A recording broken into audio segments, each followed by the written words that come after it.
House will come to order. Members, please take your seats. Sergeant at Arms.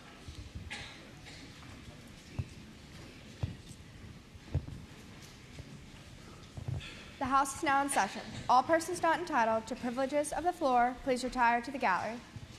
The members will rise and be led in prayer by Dr. J. Michael Sage, pastor, Freedom Tabernacle Church, Atkins, and remain standing for the Pledge of Allegiance to the flag of the United States of America, which will be led by the delegate from Alexandria, Delegate Herring. Thank you. Let us bow for prayer.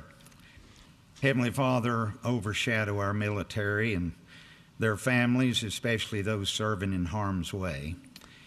And I am humbly honored to once again stand in this oldest legislative body in our nation, having first met 407 years ago. Amazing. In the church there at Jamestown. Preacher Richard Buck offered the very first invocation, beseeching you to guide and sanctify all of our proceedings, for prayer is a necessary start to business. And now, as our record shows, we Virginians believe our affairs do little prosper where your service is neglected. May we hear again with clarity the sacred creed, do unto others as you would have them do unto you. Be patient with our divisions, O God, for your warning remains, a house divided cannot stand. So as we rigorously debate, help us to respectfully seek common solid ground, whereupon each citizen may firmly stand together as Virginians. I request your wisdom to rest upon each delegate and staff member. Bless their families and the whole round of their lives. Now, they've worked hard this session on the business of our Commonwealth, and may their labor afford the highest good to each citizen. You see the contents and intents of each heart, O Lord, so please help us to seek pure hearts over partisan hearts, always placing the people above a party. Lord God Almighty, in keeping with our historic heritage, in the name of the author and finisher of my faith, my wonderful Savior, the Lord Jesus Christ, I ask your continuing best blessings upon our home, Virginia, from the Bay to the Gap and all points in between. Amen. Amen. Allegiance to the flag of the United States of America and to the republic for which it stands, one nation, under God, indivisible, with liberty and justice for all. Thank you so much. Yes, he's going to say something.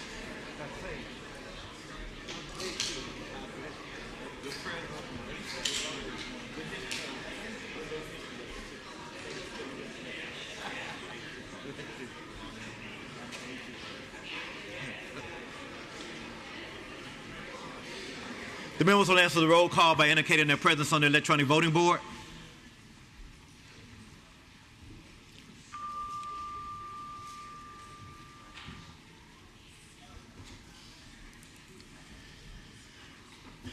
Clerk will close the roll. Mr. Speaker, a quorum's present. Pursuant to House Rule 3, I've examined and approved the Journal of the House of Delegates for Friday, March 6, 2026.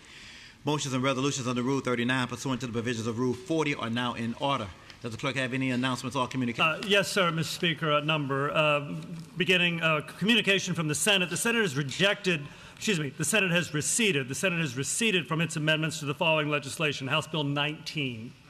The delegate from Alexandria, Delegate Herring. Point of order. Okay, great. And, Mr. Speaker, continuing on another communication from the Senate, they have insisted on amendments and requested committees of conference on the following legislation: House Bill 75, 110, 318, 319, 505, 667, 836, 1385, 1441, 1524, as well as House Bill 1525. The delegate from Alexandria, Delegate Herring. Mr. Speaker, I move that the House accede to the request of the Senate for committees of conference on the previously reported legislation. Delegate from Alexandria, Delegate Herring moves that the House accede to the Senate's request for committees of conference. in accordance with the previously announced legislation from the clerk. All those in favor say aye. All those opposed, no. The motion is agreed to. Mr. Speaker, members of the House, another communication from the Senate. They have rejected the House amendments to the following legislation: Senate Bills 137, 142, 158, 351, 352, 364, 382, 496, 643, 777, 783, and Senate Bill 812. Delegate from Alexandria, Delegate Herring. Mr. Speaker, I move that the House insist on its amendments and request committees of conference on the previously reported legislation. Delegate from Alexandria, Delegate Herring, moves that the House insist on its amendments and request committees of conference on the previously announced legislation. As many in favor of the motion will say aye. Those opposed, no. The motion is agreed to. Mr. Speaker, points on behalf of the House. A number of conferees as we approach the deadline for Thursday to get all bills have to be in conference by Thursday. Pursuant to the procedural resolution. For House Bill 77, the Speaker appoints on behalf of the House conferees Delegates Krizik, Glass, and Cornett. House Bill 77, Delegates Krizik, Glass, and Cornett. On House Bill 84, the Speaker appoints Delegates Laufer, Sullivan, and Webert. House Bill 84, Delegates Laufer, Sullivan, and Webert. For House Bill 476, Speaker appoints on behalf of the House Delegates Watts, Willett, and Walker. HB 476, Delegates Watts, Willett, and Walker. House Bill 625, Speaker appoints Delegates Henson, Ward, and McLaughlin. HB 625, Delegates Henson, Ward, and McLaughlin. And finally, for Senate Bill 140, the Speaker appoints Delegates Sullivan, Pope, Adams, and Wright. Senate Bill 140, Delegates Sullivan, Pope, Adams, and Wright, and the companion legislation is House Bill 325. All of the conference committee appointments are on your member page as well. Finally, I simply would remind the body that all joint commending and memorial resolutions are due today by 5 to the front desk. Today's the last day for committee action on legislation. By way of just simple reminder, as we go in this last week, all requests for drafts, redrafts, and corrections for single House commending memorial resolutions to legislative services by 5 tomorrow, and then all single House ones have to be to the front desk here on Thursday by 5 o'clock. Mr. Speaker, that's all the announcements I have at this time. Delegate from Grayson, Delegate Cornett. Thank you, Mr. Speaker. I rise for an introduction. Delegate has the floor. Thank you, Mr. Speaker. Ladies and gentlemen of the House, today our invocation was given by Pastor Mike Sage. If he would stand up in the back, please. Pastor Sage serves as the pastor of Freedom Tabernacle Baptist Church in Atkins, Virginia. He began his ministry at a young age as an evangelist in 1975, and just a few years later helped establish Freedom Tabernacle in 1978. Since then, he has faithfully served as the church's pastor and director of Freedom Tabernacle Ministries. For decades, that ministry has worked to share the gospel through Southwest Virginia with a simple mission: to see lives changed, souls saved through knowing Christ. Alongside that work, the church is deeply involved in serving the community, from children's ministries that invest in the next generation to outreach like Hadassah Home, a faith-based shelter that provides safe housing and support for women and children in crisis. Through Pastor Sage's leadership, that work has touched many families across our region and the Commonwealth. So I'd ask my colleagues in the House to give him a warm House welcome.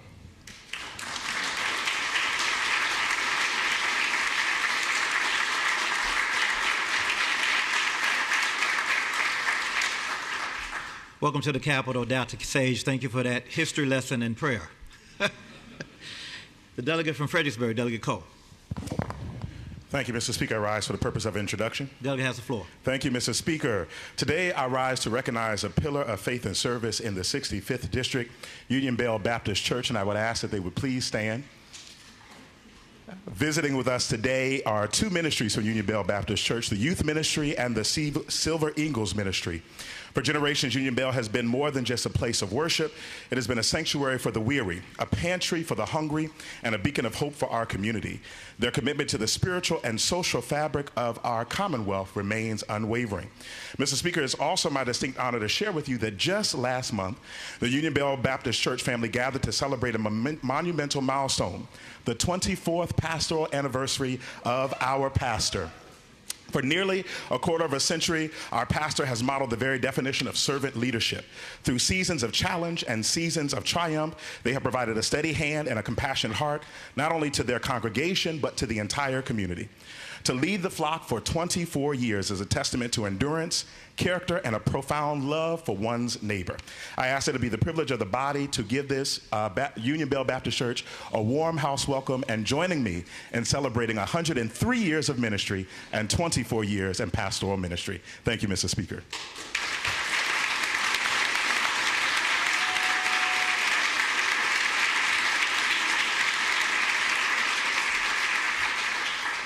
Welcome to the Capitol today. The delegate from Buckingham, Delegate Garrett. Thank you, Mr. Speaker. I rise with the motion. Delegate has the floor. Mr. Speaker, I'd move that we take up H.R. 210 take H.R. 210 by for the day and ask that it be redocketed for Thursday on page 41 of the calendar. Without objection.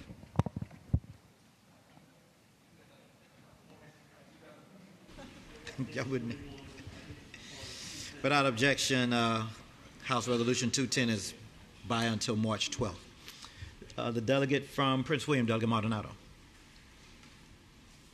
Thank you, Mr. Speaker. Mr. Speaker, I rise for the purpose of an introduction. Delegate has the floor. Thank you, Mr. Speaker. Mr. Speaker and members of the House, today joining us in the gallery is the Disability Caucus of the Virginia Young Democrats, and I ask them to rise. The Disability Caucus works to promote disability rights, raise awareness, and empower the voices of Virginians with disabilities across the Commonwealth, helping ensure that our policies create greater equity, access, and opportunity for all.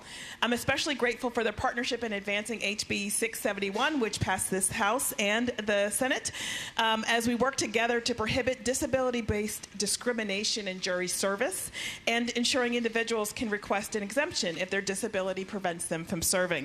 Their advocacy reflects an ongoing commitment to accessibility, fairness, and full civic participation. Mr. Speaker, I ask the members of this body to join me in giving a warm House welcome to Virginia Young Democrats Disability Caucus today. Thank you.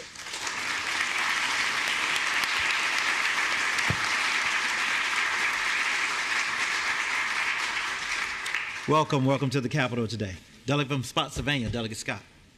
Thank you, Mr. Speaker. I move that we take up out of order House Joint Resolution, or House HJ 210 on page 37 of today's calendar.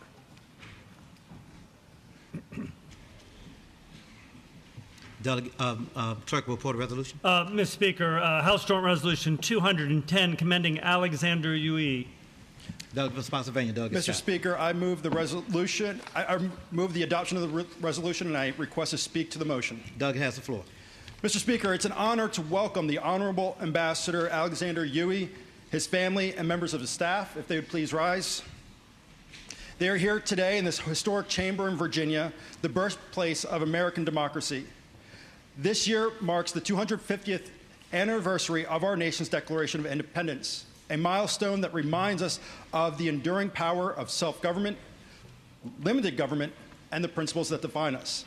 At the same time, our friends in Taiwan are celebrating 30 years since their first direct presidential election in 1996.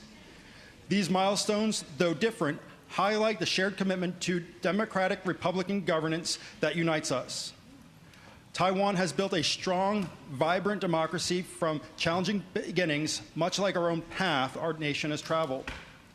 Both systems rest on the same core foundations of free and fair elections, the rule of law, separation of powers, and the protection of individual rights.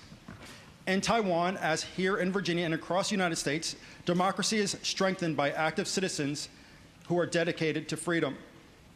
These shared values form the basis for our strong relationship. It is my pleasure to introduce the Honorable Ambassador Alexander Yui, representative of the Taipei Economic and Cultural Representative Office in the United States, Taiwan's representative to our country. Ambassador Yui brings extensive diplomatic experience and has played a key role in strengthening U.S. and Taiwan ties. Mr. Speaker, I renew my motion that HJ 210 be agreed to, and after passage of the resolution, I ask the members of the House of Delegates in extending a warm Virginia welcome to the ambassador, his family, and his staff.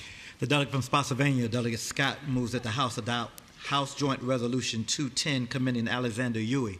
All those in favor shall say aye. All those opposed, no. The motion is agreed to. Congratulations, sir.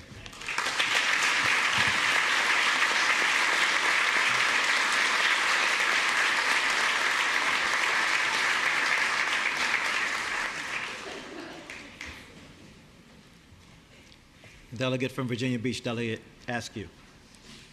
Thank you, Mr. Speaker. Mr. Speaker, I rise for the purpose of an introduction. Delegate has the floor. Thank you, Mr. Speaker. Today I'm honored to recognize a few bright young students joining us today from Providence Elementary School in Virginia Beach, and if they're here, can they please rise? Today they're here to see firsthand how we craft the laws that shape their community and our Commonwealth. Especially rewarding to welcome them as our nation prepares to mark the 250th anniversary of the Declaration of Independence, a moment that connects the lessons they're learning in history at school to the work we're doing here in this chamber. Mr. Speaker, members of the House, please join me in giving them a warm House welcome.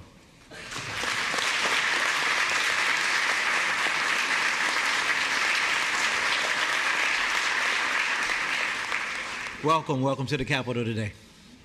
A delegate from Chesterfield, Delegate Mader. Thank you, Mr. Speaker. I rise today for the purpose of a motion and a resolution. The delegate has the floor. Thank you, Mr. Speaker. I move to take up HJR 198 out of order, which can be found on page 36, and I'd like to speak to that resolution.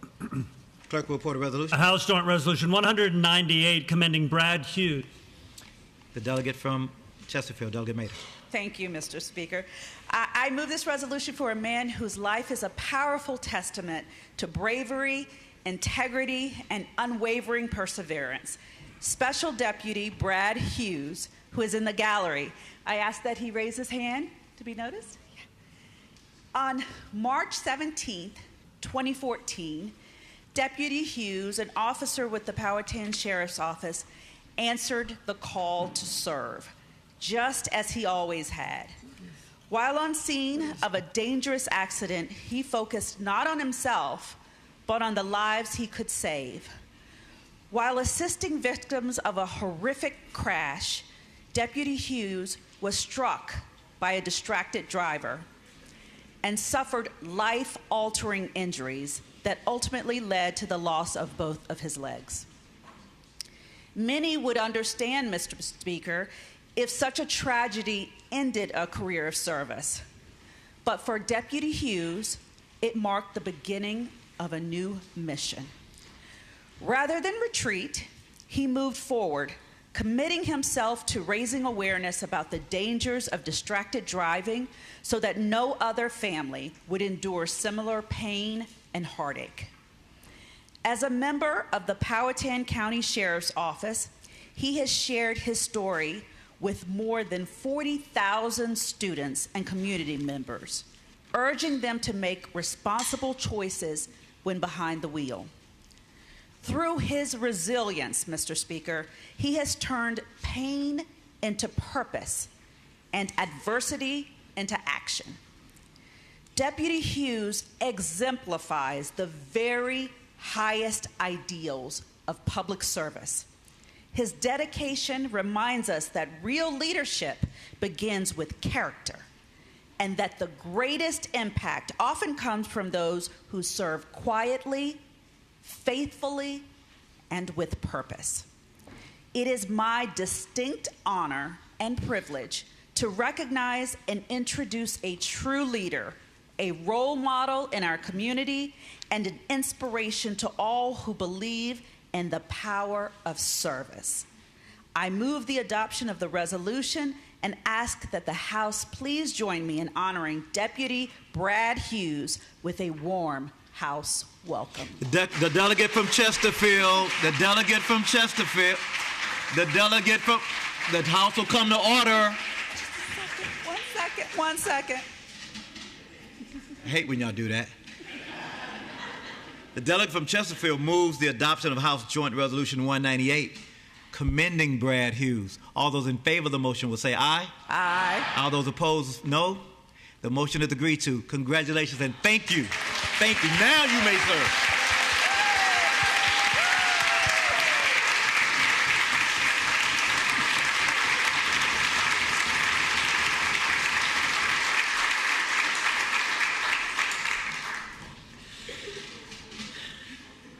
It always confuses everybody. Thank you, sir. The delegate from Albemarle, Delegate Carlson. Thank you, Mr. Speaker. I rise for the purpose of an introduction. The delegate has the floor. Thank you. Mr. Speaker, in the gallery today we have students from Jobs for Virginia graduates. I ask that they please rise.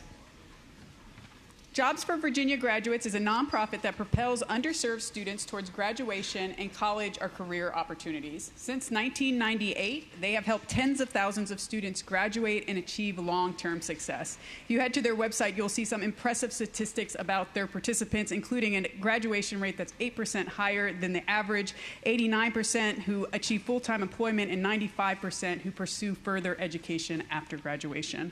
They are present in 62 schools and across 43 school divisions in Virginia and continue to grow their service. And with that, I request that the members join me in extending them a warm house welcome.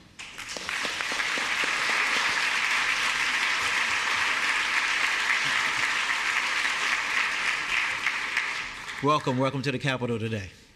Delegate from Virginia Beach, Delegate Fagans.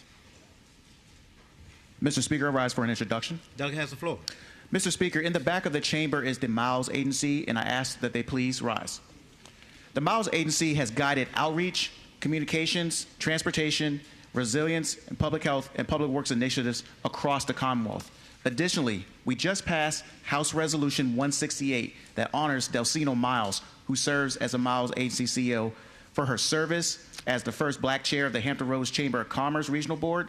She was also recently recognized as the 73rd First Citizen of Virginia Beach. Additionally, Delcino has worked hard for years to make change in the 757 and beyond in a bipartisan and extremely successful way. Members, I ask that you please join me in giving the Miles Agency and Delcino a warm house welcome.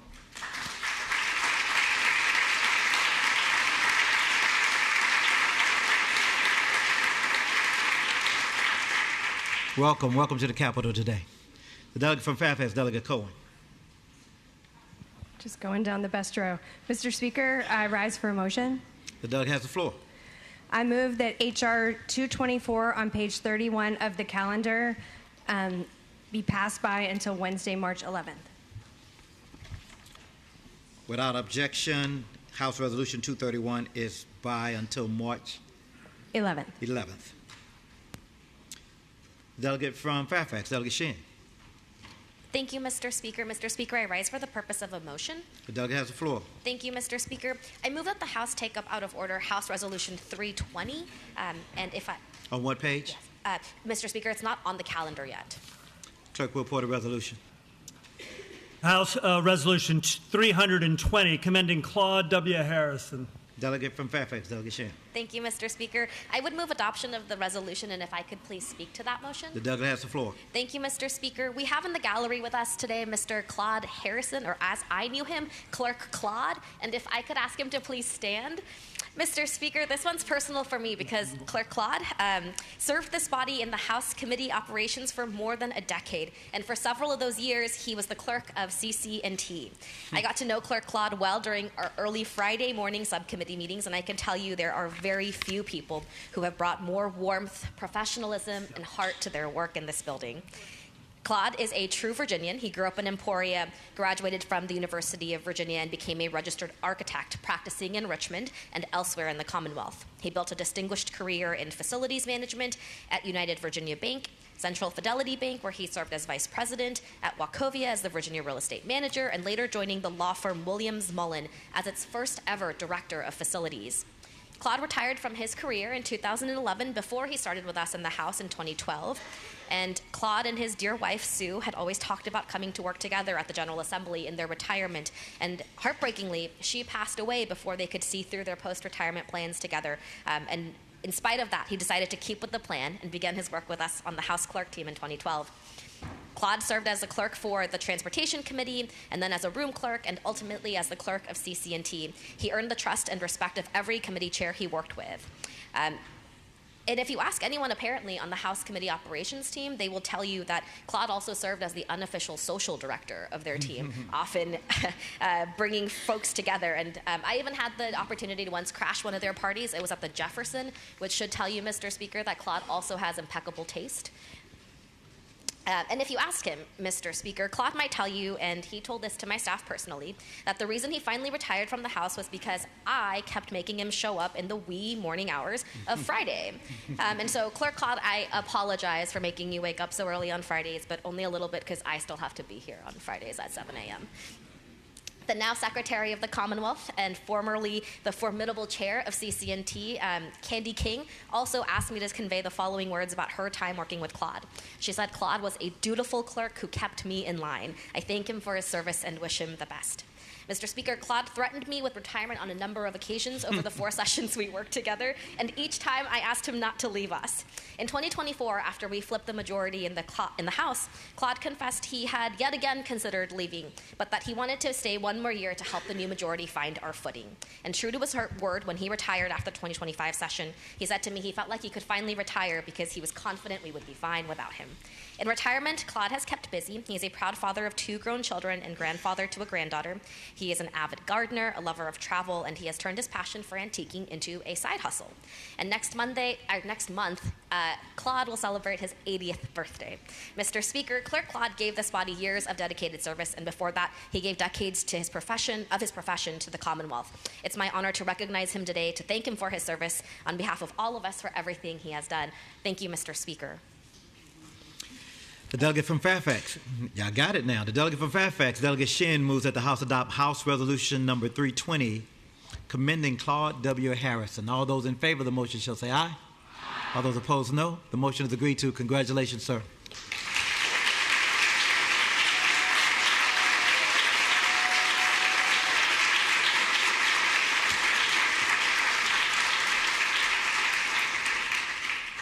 The delegate from James City County, Delegate Anderson. Thank you, Mr. Speaker. Mr. Speaker, I rise for a motion. The delegate has the floor. Thank you, Mr. Speaker. I move that the House take up out of order House Resolution 195 on page 40 of today's calendar. Clerk will report a resolution.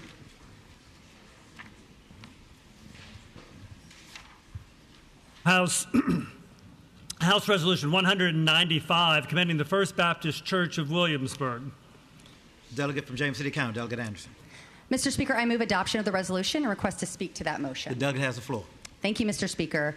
Members from Williamsburg Historic First Baptist Church have joined us in the gallery today, and I ask that they please rise for recognition. Mr. Speaker, this year, First Baptist Church in Williamsburg celebrates its 250th anniversary. As one of the oldest African-American congregates in our nation, their roots run deep in our community and date back to the founding of our nation.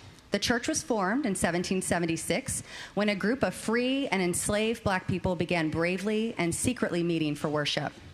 Throughout the years, the church has physically relocated several times in our community, with its first home in James City County to its present location in the city of Williamsburg. First Baptist Church has remained a consistent beacon of hope and refuge for those living in Williamsburg. They have faithfully answered God's call to welcome and love all who enter their front doors and over the years, and have been a steady presence in my community for the past 2.5 centuries.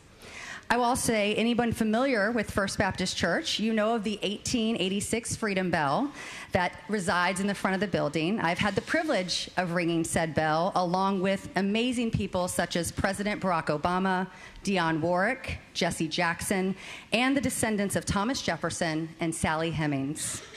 Led by many faithful pastors who have guided the congregation through various trials in our nation's history, their steadfast commitment to sharing the good news has never wavered.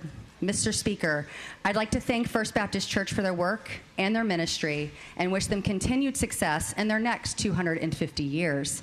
And after we adopt the resolution, I ask my fellow members to give them a warm House welcome. The delegate from James City County, Delegate Anderson, moves that the House adopt House Resolution 195, commending the First Baptist Church of Williamsburg. All those in favor will say aye. All those opposed, no. The motion is agreed to. Congratulations.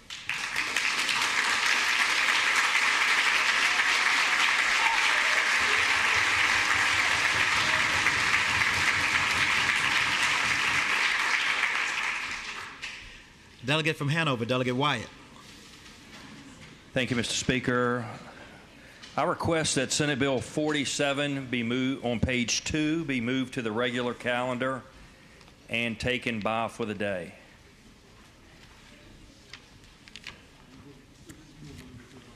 Without objection, we would do it, but that's okay. We got it.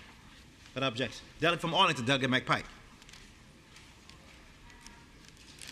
Thank you, Mr. Speaker. I rise for a motion and a purpose of an introduction. Doug has the floor. Mr. Speaker, I move that the House take up out of order House Joint Resolution 197 on page 36 of today's calendar. Clerk will report a resolution. House Joint Resolution 197. Thank you, House Joint Resolution 197 commending Port City Brewing Company. Delegate from Arlington, Delegate McPike. Thank you, Mr. Speaker. I move adoption of the resolution. I request to speak to the motion. The delegate has the floor. Thank you, Mr. Speaker. HJ 197 commends Port City Brewing Company of Alexandria for reaching a milestone. 15 years in operation, brewing the best beer in America in the best city in America. Bill Butcher, who owns Port City with his wife Karen, is with us in the gallery today. On behalf of their entire team, I'd like to ask him to stand. Mr. Speaker, Port City is a beloved local institution in Alexandria that has brought renown to our Commonwealth and my district. Their beers have repeatedly been honored with awards at national and international brewers competitions.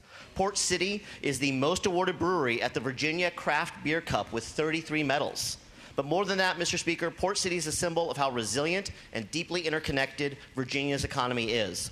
All of the wheat used to make many of Port City's beers, including its multi-award-winning Optimal Wit, is grown in Northumberland County at Bay's Best Feed in Heathsville, Virginia. Over the past 15 years, Port City has grown its operations and sustained itself through an economic upturns and downturns, a derecho that they eventually named a beer after, and even a global pandemic, all the while also supporting the farmers that grow that wheat. Port City's success in Alexandria has fostered success for its partner farms, an example we should all remember. Port City's story reminds us that we should never pit one region of Virginia against another. We are all one Commonwealth, rising or falling together. Operating and growing a business is hard, particularly in a competitive industry like brewing. The butchers in Port City haven't just grown a business, they have grown Virginia's economy. And with that, Mr. Speaker, I move adoption of the resolution and ask the members join me in giving Bill and Port City Brewing a warm house welcome. The delegate from... After the vote, please. The delegate from Arlington, Delegate McPike, moves that the House adopt House Joint Resolution 197. You're not from Arlington, you're from Alexandria. I'm from Alexandria, Mr. Speaker. The delegate from Alexandria, Delegate McPike, moves that the House adopt House Joint Resolution 197, commending Port City Brewing Company. All those in favor will say aye.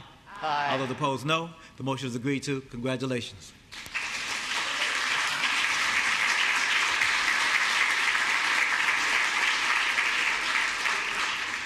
The delegate from Hampton, Delegate Ward. Thank you, Mr. Speaker. Mr. Speaker, I rise for an announcement. The delegate has the floor. Thank you, Mr. Speaker. Mr. Speaker, today is a great day in the Commonwealth. Today, we will reactivate a caucus that has been dormant for many years.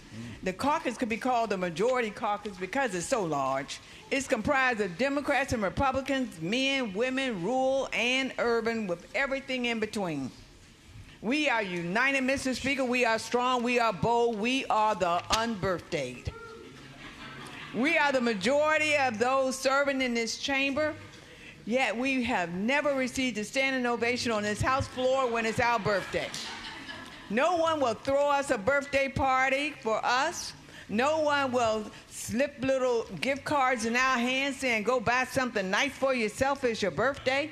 Nobody takes us out for dinner or drinks and say, it's your birthday. No, Mr. Speaker, we are the ones whose birthdays fall either before or after session. Our birthdays are overlooked because we are unbirthdayed. But no longer, Mr. Speaker. The other day, Delegate Martinez came to me with a sad look in his eyes. And he said, what about us? Our birthdays are always overlooked. So on that day, Mr. Speaker, I named him the chair of the Unbirthdayed Caucus. And many of you, we have so many members, and many of you don't have to worry about anything because you're probably a member of that caucus anyway. You may not know because we have no meetings. We have no agenda. The only thing we do, Mr. Speaker, is we just clap our hands when everyone else is celebrating their birthday. But I just want to let you know, we're not mad, we're not jealous, because we have planned our own unbirthdayed caucus today in the members' lounge. Everyone is invited. You'll get an unbirthdayed cupcake. And Delegate McQuinn wants you to know that she has also added a lot of other desserts. everybody in this chamber, a lot of you have added desserts. You didn't know that you were adding it to the unbirthday caucus, but we're going to claim them too. But we're hoping that you will go back, and we should have a giant unbirthday card also back there for you to sign the unbirthday card. And Mr. Speaker, I just ask your indulgence for just one moment, one little thing. I ask, if it's not too much, if you would allow us to give a warm wish to all the unbirthdayed members so we can wish them a very happy It's Not Your Birthday. Thank you, Mr. Speaker.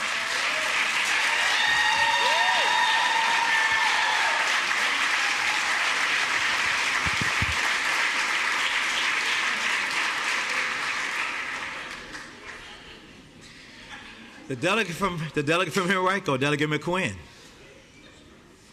Thank you, Mr. Speaker, and I'm glad you called my name. Mr. Speaker, I would like for you to know, and the members of this GA of the House, that there was a dessert party that was planned, Mr. Speaker. And only today did I realize that the unbirthday caucus hijacked the dessert day. So I want to get that straight when someone said, we brought a little dessert. We have been planning desserts for a while, Mr. Speaker, as we have done every year, and until the unbirthday caucus of two hijacked, hijacked the dessert party today. But anyway, plenty of desserts are out there and a lot of unbirthday cupcakes. Thank you, Mr. Speaker.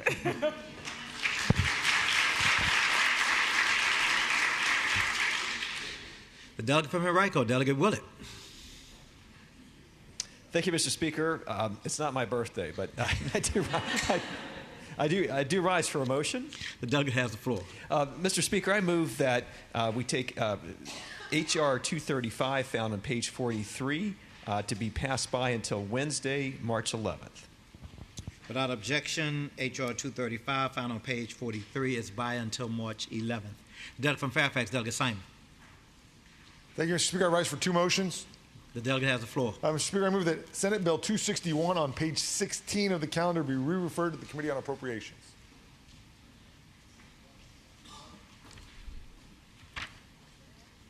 No. Senate Bill 261 on page 16 re-referred to Appropriations. Delegate from Fairfax moves that Senate Bill 216, found on page 16, be re-referred to the Committee on Appropriations. All those in favor say aye. Aye. All those opposed, no. SB 261 is re-referred to the Committee on Appropriations. Your second motion. Mr. Speaker, I move that Senate Bill 84 on page 81 of the calendar be re-referred to the Committee on Transportation. Senate Bill 84 on page 81 be re-referred to the Committee on Transportation.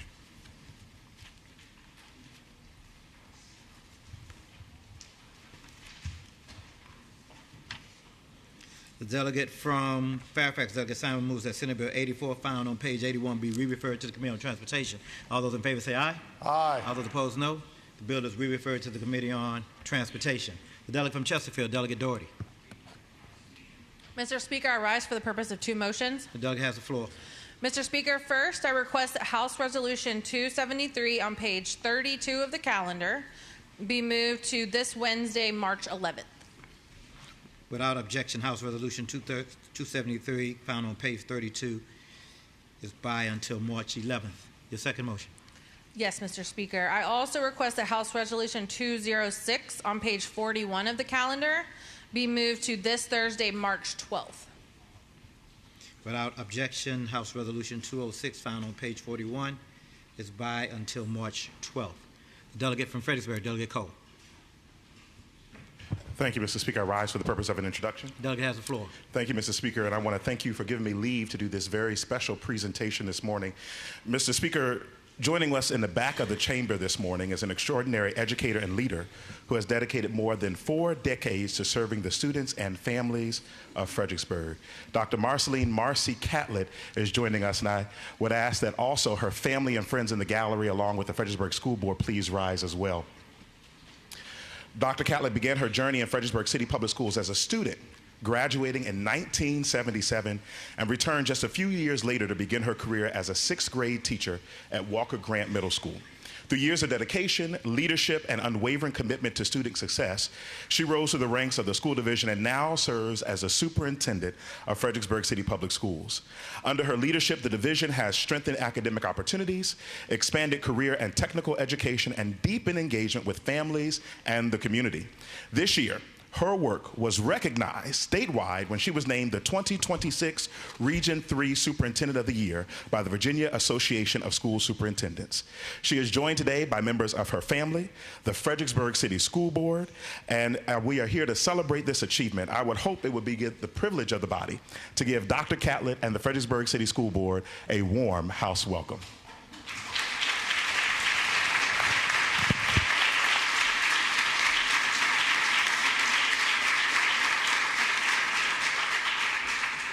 Welcome to the Capitol today.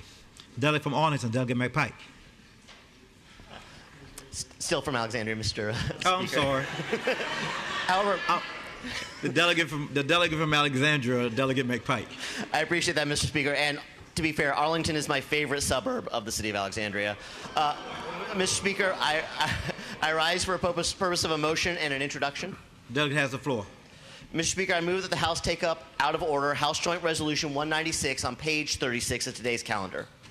Clerk will report a resolution. House Joint Resolution 196, commending the staff of Theogony. Delegate from Alexandria, Delegate McPike. Thank you, Mr. Speaker. I move adoption of this resolution, and I request to speak to the motion. The delegate has the floor. Thank you, Mr. Speaker. HJ 196 is a resolution that commends some of the best journalists in all of Virginia, the student journalists at Alexandria City High School's Theogony newspaper. Byron Labresco, one of the student staffers of Theogony, is with us today in the gallery alongside his grandmother and mother, and I would ask that he'd stand. He is. As someone who's run for office in Alexandria 3 times in the last 5 years, I've seen firsthand how skilled and insightful these young reporters are when it comes to covering local news. Further, as a former high school journalist myself, I have been deeply impressed by their dedication to the First Amendment. When new policies were proposed that would have undercut the First Amendment rights of student journalists at ACHS, the staffers of Theogony didn't just accept the changes or complain about them, they drafted their own alternative policy and rallied the public to their side.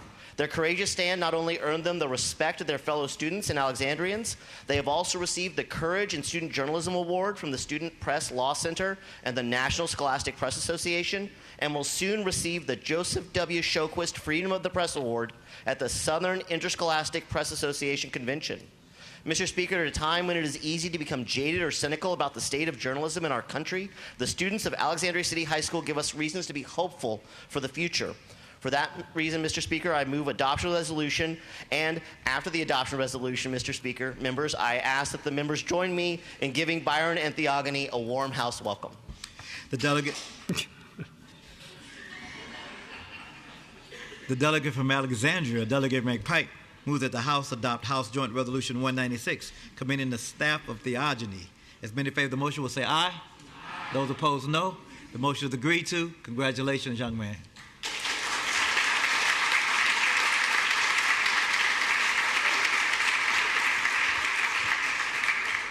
Clerk will announce the next order of business. Pursuant to House Rule 30, the journal shall reflect that the following members are away on pressing personal business on a granted leave from today's session: Delegates Henson and Hope. Clerk will announce the next order of business. Second portion of the morning hour is reserved for the announcement. Member request for legislation to be moved for uncontested to regular. There is one, page 2. The first category of today's calendar, Senate Bill's third uncontested. Senator Craig's SB 47 is out of the block and over to the regular calendar. Clerk will announce the next order of business. Third portion of the morning hour reserved for member requests for legislation to go by for today, and if such, the subsequent motion by the majority leader, there are 9. That same bill just a moment ago in Senate Bill's third reading, uncontested, page 2, Senator Craig's SB 47 is by for the day as well. At the request of Delegate Wyatt. On page 8 in that same category, Senator Sturdivant's SB 568 is by for the day at the request of Delegate Tram. New category, Senate Bill's third reading regular. Page 12, Senator Pekorski's SB 108 by for the day. Same category, page 15, Senator Jones's SB 220 is by for the day. Same category down on page 20, Senator Rouse's SB 518, as well as that same page, Senator Obenshain's SB 536. Those are by for the day. And on page, let's see, on the category of House bills with Senate amendments, page 23, Delegate Hope's HB 481, all of those were at the request of Delegate Tran. Over in the category of memorial resolutions, Senator Stewart's SJ 149 on page 26 is by for the day at the request of Delegate Wyatt. And then on the same category, but moving forward to page 28, Delegate Carr's HJ 231 by for the day at the request of Delegate Tran. That is all of the announcements that I'm aware of, sir. Delegate from Fairfax, Delegate Simon. Mr. Speaker, can we add one bill to that, Senate Bill 20 on page 12 of the calendar?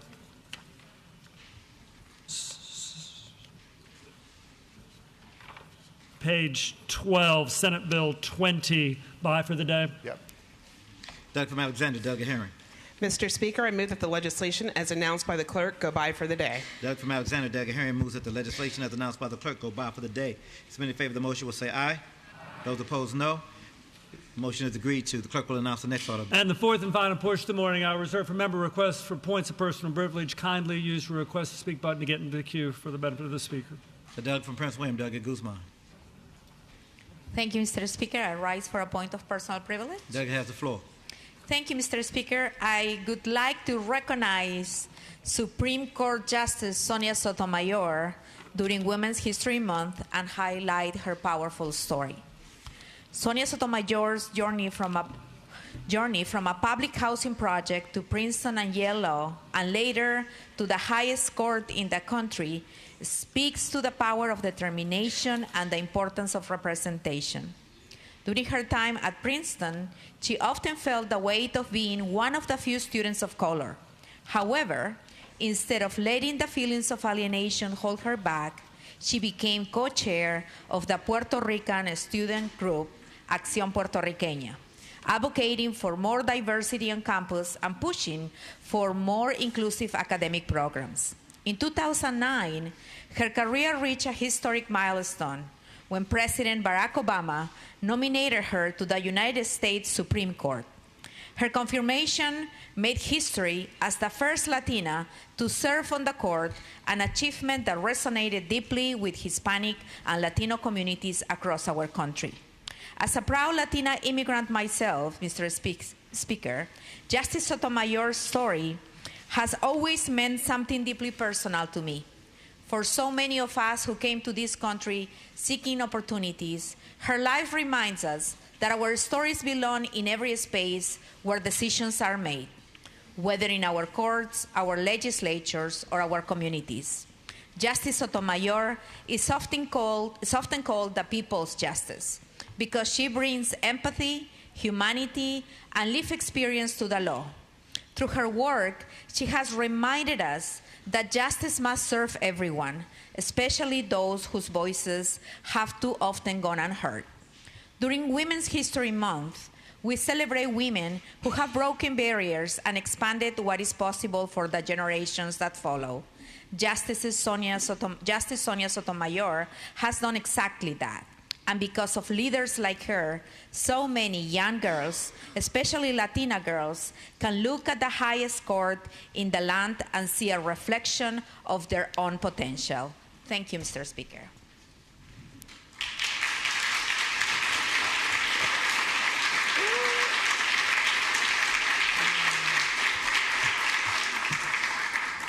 The delegate from Fauquier County, Delegate Weber.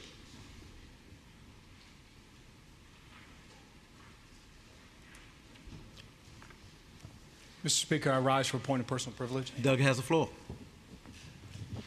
Thank you, Mr. Speaker. Mr. Speaker, I rise today with a concern that I believe many Virginians feel, but struggle to articulate. The political volatility we are witnessing did not appear overnight. It is a monster that has long lurked beneath the surface, growing slowly as wounds were left untended, grievances allowed to fester. When people begin to feel their voices no longer matter, anger builds.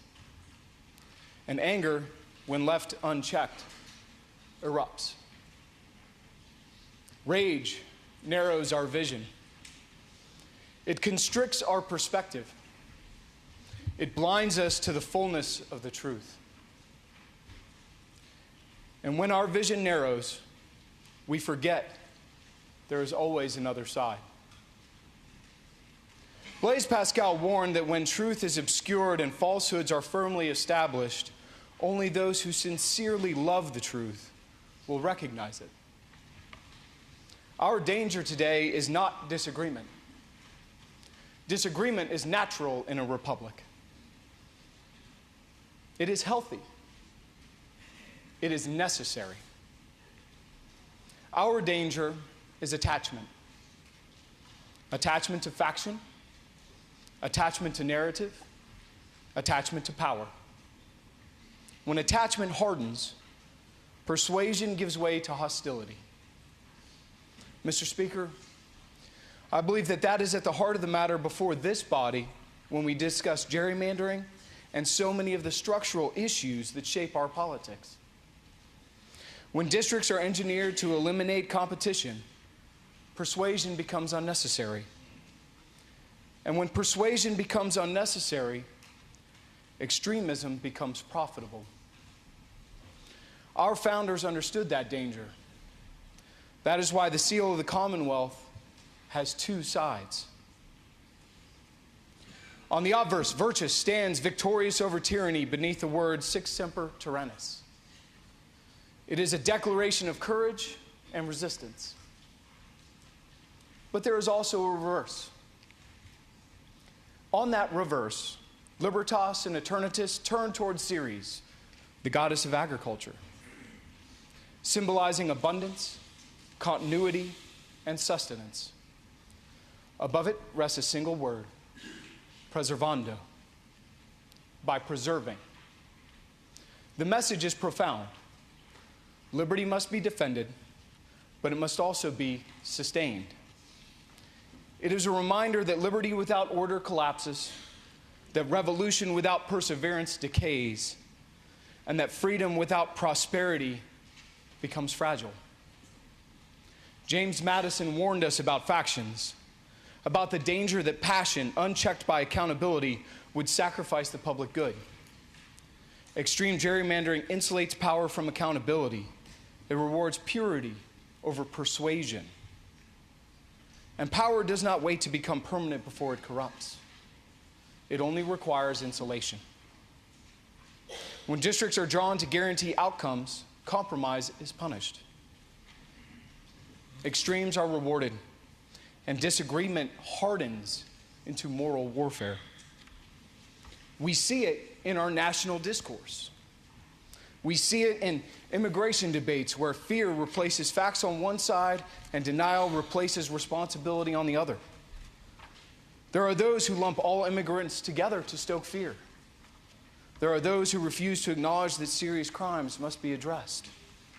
The truth lies in neither extreme. The truth lies in accountability and opportunity. Removing those who commit heinous crimes while protecting those who follow the law and seek to contribute. That is why many of us supported HB 1262, ensuring immigrant communities are protected from predatory service providers while upholding the rule of law. That is preservation. If we continue down a path where political structures eliminate competition and reward partisan orthodoxy, we will no longer debate policy. We will police purity. And purity politics always ends the same way, with division hardened into hatred. Hatred does not allow you to see the other side. Mr. Speaker, Virginia's history is as beautiful as it is flawed. It is strong as it is fragile. The seal reminds us that the Commonwealth was not founded merely to spark revolution, but to sustain self-government across generations. Let us not feed the monster. Let us widen our vision. Let us restore persuasion. Let us choose preservation over provocation. That, Mr. Speaker, is what it means to preserve. Thank you.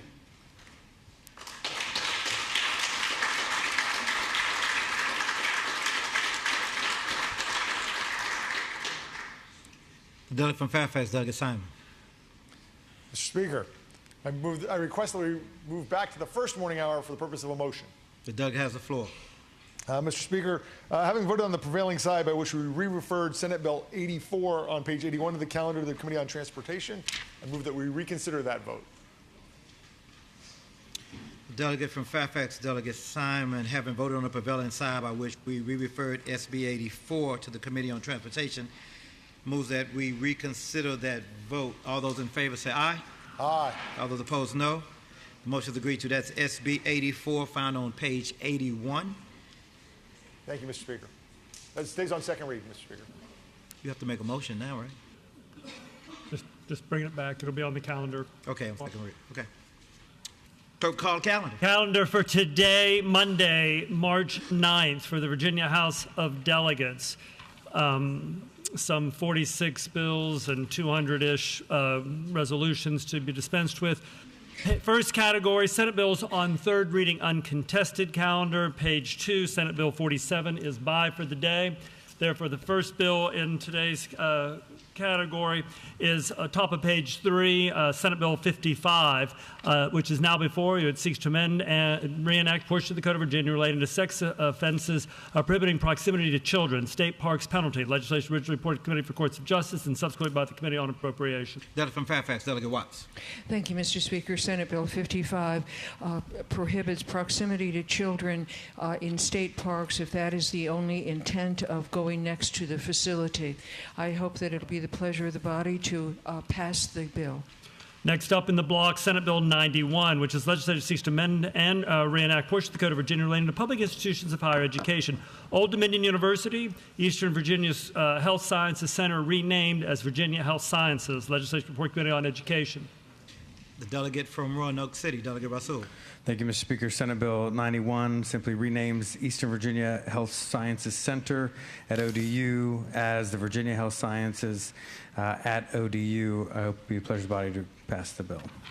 Over on page 4, we come to Senate Bill 105, which seeks to amend and reenact sections of the Code of Virginia related to science, technology, engineering, mathematics, and computing, STEM plus C, competition team grant program, eligibility for grants. Legislation Report Committee on Education with Amendment Nature substitute.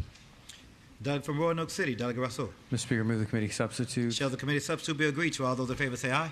Aye. All those opposed, no. The committee substitute is agreed to. The delegate from Roanoke City, Delegate Rasul. Thank you, Mr. Speaker. This simply refines the eligibility around some STEM C competition grant program eligibility. Hope we pleasure body pass the bill. Next up in the uncontested third reading block, Senate Bill 171, which seeks to amend and reenact three sections of the Code of Virginia related to discharge plans for minors admitted to inpatient treatment.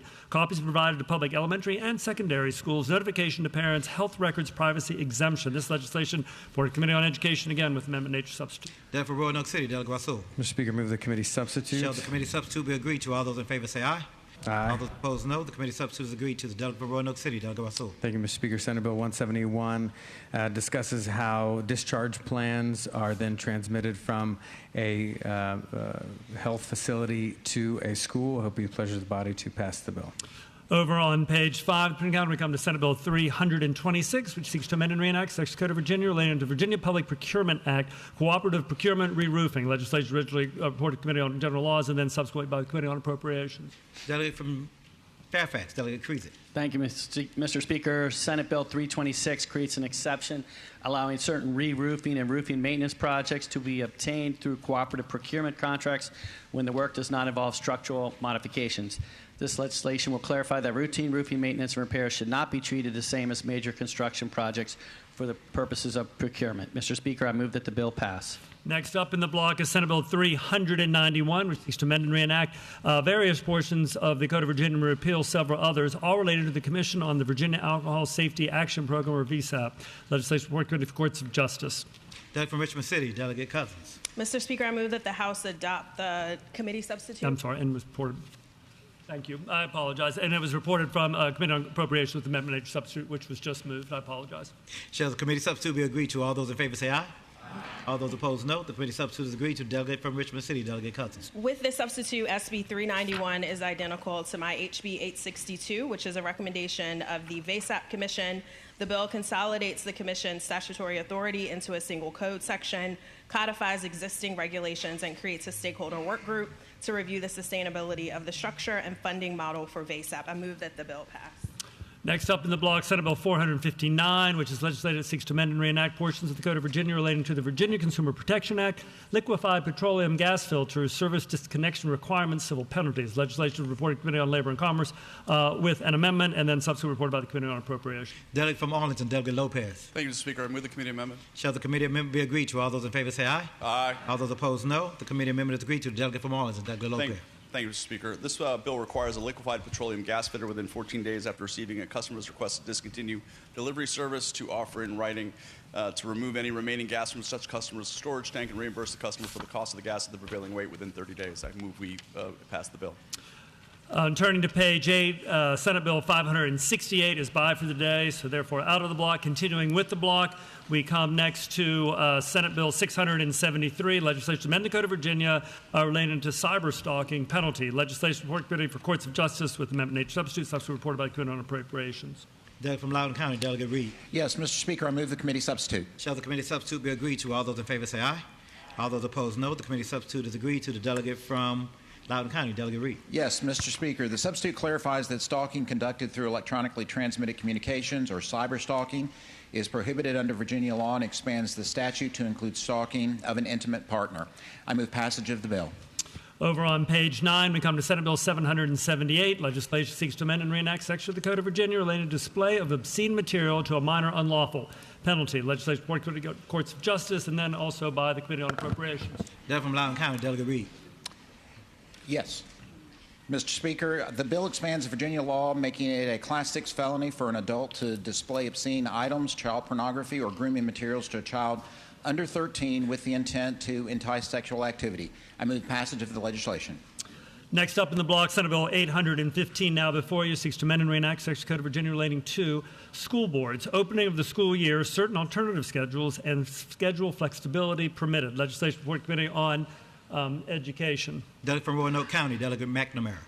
Thank you, Mr. Speaker. Senate Bill 815 is the cognate of my 1455, which passed this House 97-0.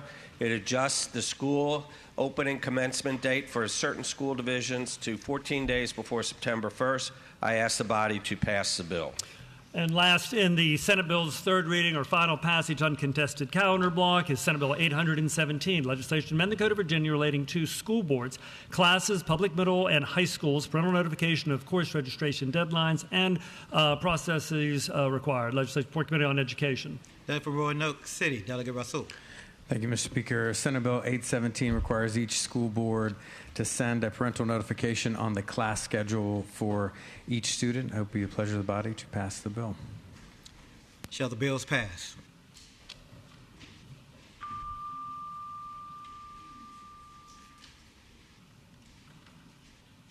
Clerk, close the roll. Ayes 96, no 0. Ayes 96, no 0. The bills pass. Continuing with today's calendar, new category, Senate bills on third reading, regular calendar, page 10 of the printed version, if you're following along that way. We come first to Senate Bill 602, legislation to amend and reenact Section Code of Virginia relating to Marcus Alert System, external database information removal. Legislation Board of Committee on Public Safety. Delegate from Fairfax, Delegate Simon. Mr. Speaker, I move that Senate Bill 602 go by for the day. Without objection, Senate Bill 602 is by for the day. Over on page 11, we come next to Senate Bill 764, legislation to amend and reenact two sections of the Code of Virginia relating to deferred disposition in a criminal case, license suspension, driving while under the influence.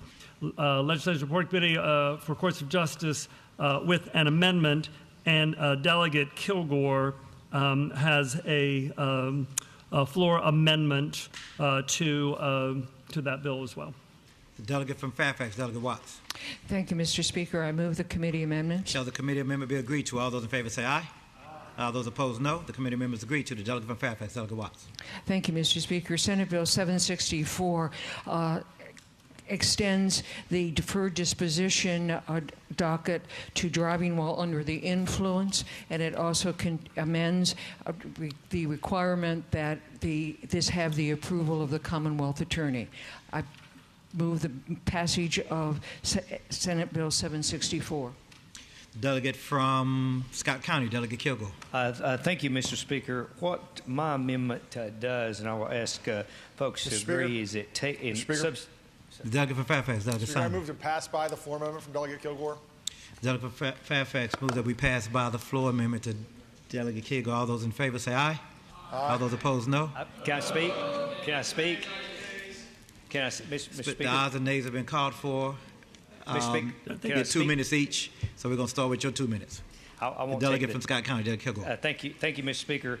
What my amendment would do would, in subsection A, would take out, would reinsert the language that was taken out where the Commonwealth Attorney would have to agree in any cases, all the felony cases and things of that nature, and put this bill back to its original form where it would only apply to DUIs and things of that nature.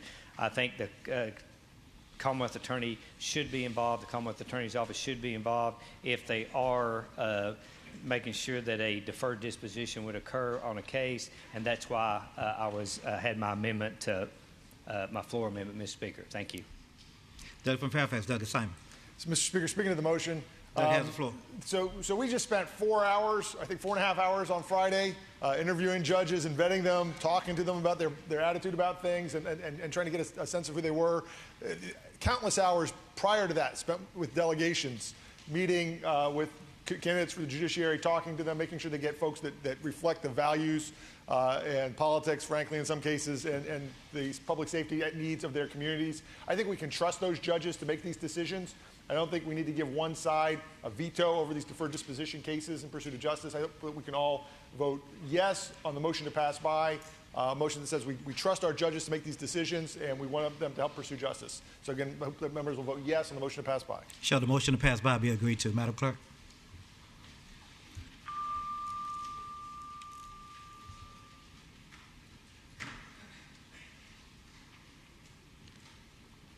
Clerk will close the roll. Ayes 62, noes 35. Ayes 62, noes 35. The motion to pass by is agreed to. Continuing with third reading regular. Shall the bill? I'm sorry, that's me. Sorry. Shall the bill pass? Right? That's okay. All right.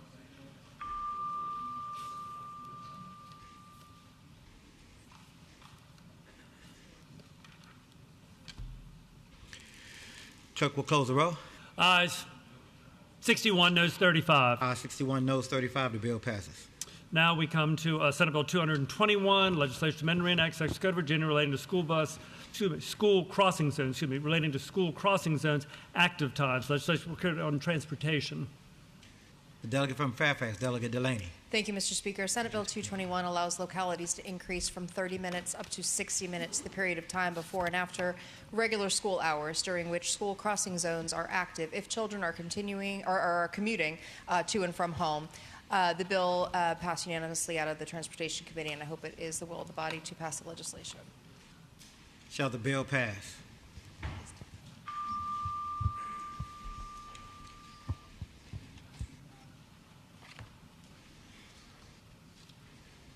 Clerk will close the roll. Ayes 80, noes 15. Ayes 80, noes 15. The bill passes. Over on page 12, we come to Senate Bill 20 and Senate Bill 108, both of which are by for the day.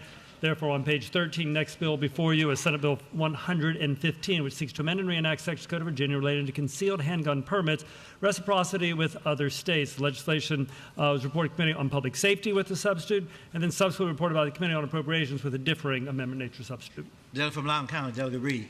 Yes, Mr. Speaker, I'm going to move the substitute from Public Safety and ask that the members vote no. Shall the committee substitute be agreed to? All those in favor say aye. All those opposed, no. Public Safety Committee substitute is rejected. The delegate from Loudoun County, Delegate Reed. Mr. Speaker, I'm now going to move the Appropriations Committee substitute and ask the members to vote yes. Shall the committee substitute be agreed to? All those in favor say aye. All those opposed, no. The committee substitute is agreed to. The delegate from Loudoun County, Delegate Reed. Yes, Mr. Speaker, as the bill is now before us, it requires Virginia to recognize out-of-state concealed handgun permits only from states with similar eligibility requirements and a 24/7 permit verification with Virginia State Police. I move passage of the legislation. Delegate from Campbell County, Delegate Zare. Thank you, Mr. Speaker. Speaking to the bill. Delegate has the floor. Mr. Speaker, Virginia's long had bipartisan reciprocity agreements with other states. If we go tearing those apart, Congress may decide to solve the problem for us. They've taken notice and legislation has been introduced. When Congress solves a problem like this, states often lose flexibility. Be careful what you wish for. You might get national reciprocity whether you want it or not. Shall the bill pass?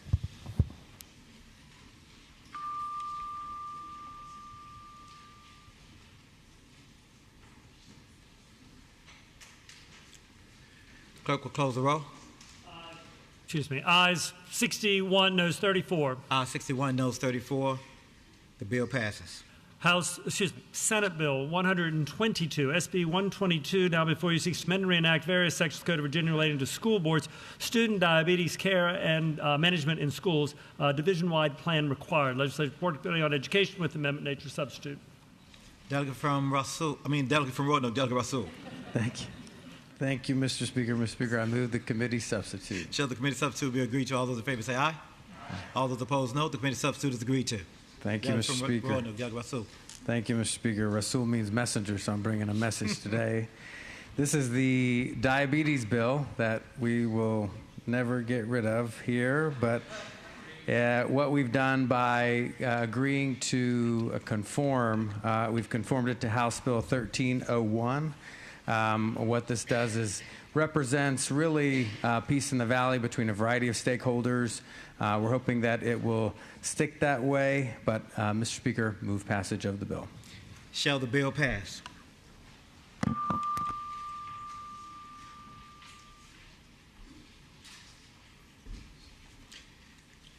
Clerk will close the roll. Ayes 96, noes 0. Ayes 96, noes 0. The bill passes. Over on page 14, we come to Senate Bill 190, which would direct the Department of Education to assess the impact of developing a program to provide student support programs to students enrolled in a public elementary or secondary school through certified student support agencies. Legislation report committee on education with amendment nature substitute.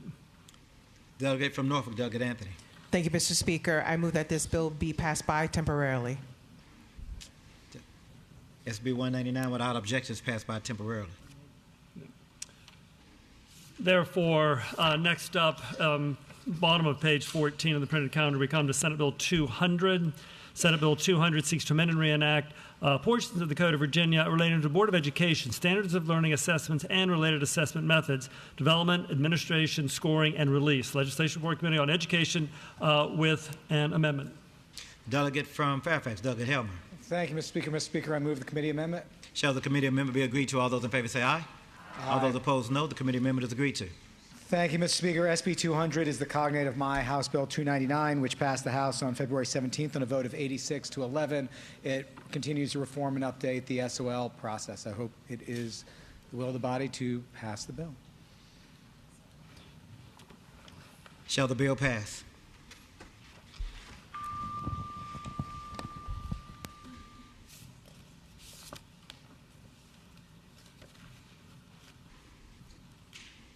Clerk will close the roll. Ayes 82, noes 15. Ayes 82, noes 15. The bill passes. Senate Bill 220 is by for the day. Therefore, the next bill, third reading, regular category before you is Senate Bill 225. This is legislation that seeks to amend the Code of Virginia relating to Virginia Clean Energy Innovation Bank.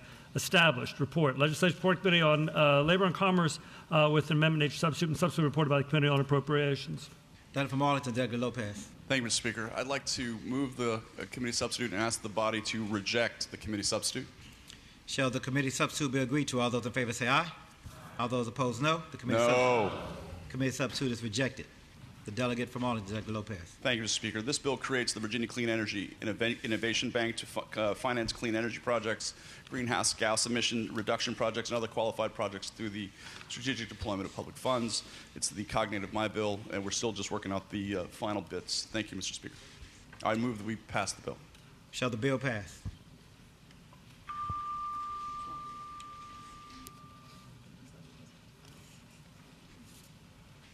Clerk will close the roll. Ayes 61, noes 34. Ayes 61, noes 34. The bill passes. Over on page 16, Senate Bill 261 has been referred to appropriates. Therefore, bottom of page 16, we come to Senate Bill 271. SB 271 seeks to amend and reenact various sections of the Code of Virginia relating to the Prescription Drug Affordability Board established. Drug Cost Affordability Review. Legislation Report Committee on Appropriations. However, Delegate Delaney has a floor substitute, and then she also has floor amendments drawn to that substitute. Delegate from Fairfax, Delegate Delaney. And thank you, Mr. Speaker. We've become aware of perhaps one more amendment that I would like to try to get in before the end of the day, so I'm going to move that we take this by temporarily and hopefully have everything to the clerk by the end of the calendar. SB 271 is by temporarily. Without objection. All right, continuing over on page 17, we come to SB 299, legislation that seeks to amend and reenact portions of the Code of Virginia related to institutions of higher education, educational authorities, centers, committee, funds, institutes, and partnerships, New College Institute, Board of Directors, membership, and composition. Legislation Report Committee on Education with an amendment nature as substitute. Delegate from Enrico, Delegate LaVere Bowling. Thank you, Mr. Speaker. I'd like to move the committee substitute. Shall the committee substitute be agreed to? All those in favor say aye. All those opposed, no. The committee substitute is agreed to. Delegate from Henrico, Delegate LaVere Bowling. Thank you, Mr. Speaker. SB 299, which is now a cognate to my HB 430, is a governance bill that updates the composition of the Board of Directors for New College Institute. The bill simply clarifies membership on the board by adjusting the number and types of members, and more importantly, the legislation is preserving existing appointments while ensuring that any future appointments reflect this updated structure. With that, Mr. Speaker, I'd like to move passage of the bill. Shall the bill pass? Shall the bill pass?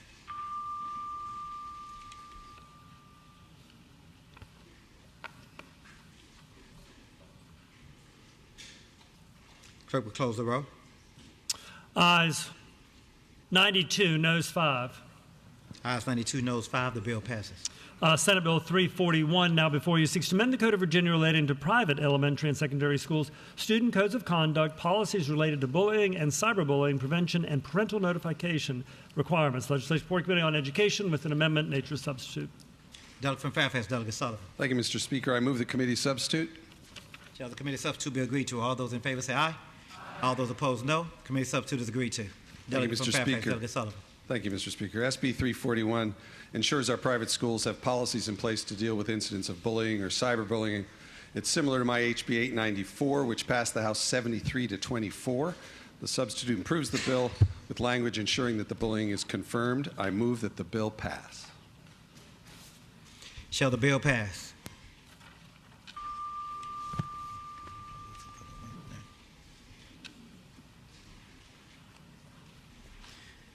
Clerk will close the roll. Ayes 66, noes 30. Ayes 66, noes 30. The bill passes. Over on page Mr. Speaker. 8. Speaker, I rise for motion. Delegate from Arlington, Delegate Lopez. Thank you, Mr. Speaker. Mr. Speaker, I move we reconsider the vote by which we passed SB 225, I believe on page 15. I move that we reconsider the vote by which we passed or failed to adopt the committee. Did you vote on the prevailing side? I did. Delegate Simon, fix it. Delegate Simon, Delegate from Fairfax, Delegate Simon. Mr. Speaker, I vote on the prevailing side by which we passed Senate Bill 225 on page 15 of the calendar. I move that we reconsider that vote. For what purpose? So that we can all correct our vote. We need to get the, Mr. Speaker, speaking to the motion, we need to get the amendment, the committee substitute back on the bill. And so we need to first reconsider the vote by which we passed it, then we'll reconsider the vote by which we failed to adopt the substitute, then we'll move to adopt the substitute again, and then we'll pass the bill again so that it'll be in a different form than the Senate version so we get the conference, which is what the delegate from Arlington wants. Initially, thank you. So the first motion, Mr. Speaker, is that we reconsider the vote by which we adopted or passed Senate Bill 225. Delegate from Fairfax, Delegate Simon, moves, both who've been here, both he and Lopez, who've been here since Jesus was a baby, asks that we reconsider these votes so that they may fix their bills. All those in favor say aye. Aye. All those opposed, no. I got it. Senate Bill 225 is back before us, Madam. Now what would Mr. you do? Speaker, having voted on the prevailing side by which we failed to adopt the committee substitute, I move that we reconsider that motion. Having voted on the prevailing side by which we failed to pass the committee substitute, although it asks that we reconsider the vote. All those in favor say aye. Aye. All those opposed, no. Now the committee substitute is back before us again, for reconsideration. Now what would you like to do with your bill? Mr. Speaker, I move we move the committee substitute, and we isolate vote yes, and then I'd like to move the bill. Shall the committee substitute be agreed to? All those in favor say aye. Aye. All those opposed, no. The committee substitute is agreed to. Shall the bill pass? Jesus. Laurel and Hardy.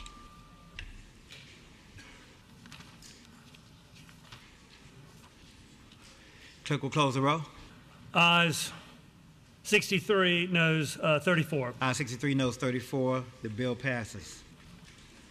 Going back to page 18 or forward to page 18, continuing Senate Bill's third reading, regular, we come to Senate Bill 378, which seeks to amend and reenact various portions of the Code of Virginia, repeal several others, all related to collective bargaining by public employees. Public Employee Relations Board established, exclusive bargaining representatives report. Legislation Report Committee on Labor and Commerce, Amendment substitute reported by the Committee on Appropriations.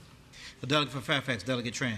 Thank you so much, Mr. Speaker. I'd like to move the committee substitute. Shall the committee substitute be agreed to? All those in favor say aye. Aye. All those opposed, no. Committee substitute is agreed to. Thank you. Mr. Speaker, with the substitute, this bill is now the cognate of my House Bill 1263, establishing collective bargaining rights for public sector employees. I move passage of the bill. Shall the delegate from Henry County, Delegate Phillips. Yeah, Mr. Speaker, speaking to the bill. Delegate has the floor. SB 378, collective bargaining for public employees, has real cost, and those costs will land on homeowners, they'll land on taxpayers. There are estimates all over the place showing policies like this could add up to roughly $900 a year on a mortgage, $300,000 a home, and higher taxes and property taxes. And this is not an attack on our public employees. Our teachers, police officers, firefighters, public servants work hard, and they deserve fair pay. The question is whether or not and it's not a question of whether they should be compensated well. The question is ultimately who controls the budget and how much flexibility do local leaders retain? And the bigger question is who pays to make up the difference when the budget falls short? And Mr. Speaker, my fear is they look like everyday hardworking Virginians. Thank you, Mr. Speaker. Shall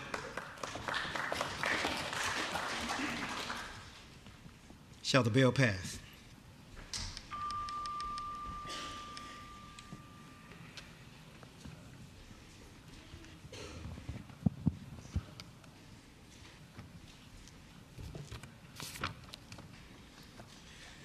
Clerk will close the roll.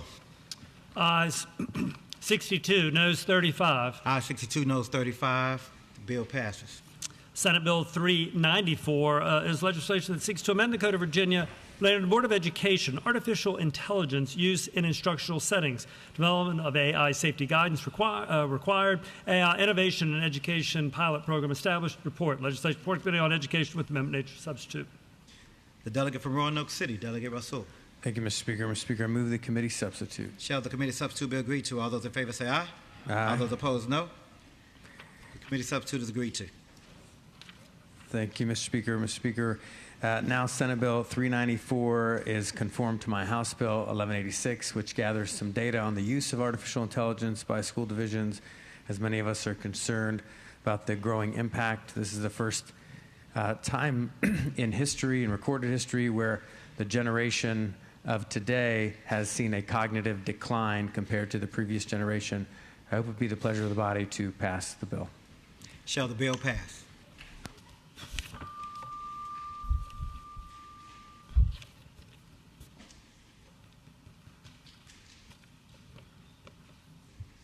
Clerk will close the roll. Ayes 96, noes 1. Ayes 96, noes 1. The bill passes. Over on page 19, we come to Senate Bill 427. This is legislation amending and reenacting a section of the Code of Virginia relating to high school graduation requirements, history and social study credits, certain substitutions permitted. Legislation before Committee on Education with Amendment Nature substitute. Delegate from Loudoun County, Delegate Reed. Yes, Mr. Speaker, I move the committee substitute. Shall the committee substitute be agreed to? All those in favor say aye. All those opposed, no. The committee substitute is agreed to. The delegate from Loudoun County, Delegate Reed. Yes, thank you, Mr. Speaker. Senate Bill 427 now conforms to my House Bill 182 that allows African American history and AP African American Studies to count as a verified history credit for graduation. I move passage of the legislation. Shall the bill pass?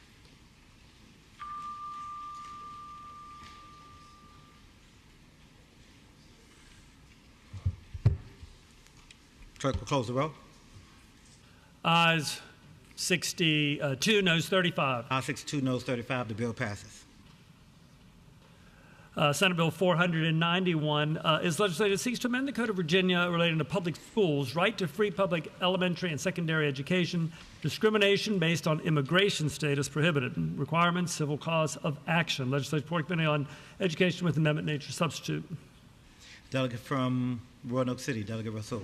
Thank you, Mr. Speaker. I move the committee substitute. Shall the committee substitute be agreed to? All those in favor say aye. Aye. All those opposed, no. The committee substitute is agreed to. Delegate from Roanoke City, Delegate Russell.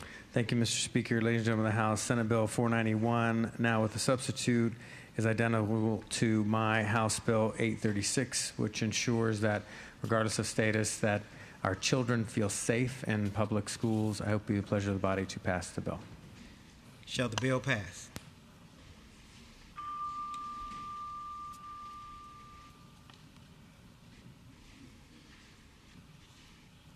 Clerk will close the roll. Ayes 63, noes 34. Ayes 63, noes 34. The bill passes. Senate Bill 494 is legislation to amend and reenact portions of the Code of Virginia relating to public institutions of higher education, governing boards, powers and duties relating to legal counsel, membership, appointment, terms, and composition, duties relating to shared governance, requirements, work group. Legislation before Committee on Education with Amendment Nature substitute. The House will be at ease.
Mr. Clerk.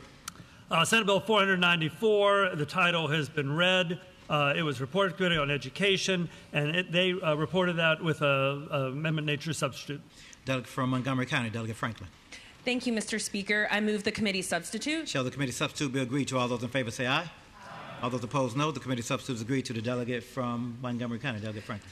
The bill now conforms SB 494 to my HB 1385, which passed this body by a vote of 62 to 35. This bill revises the membership and duties of the Board of Visitors at each public institution of higher education. I move to pass the bill. Shall the bill pass?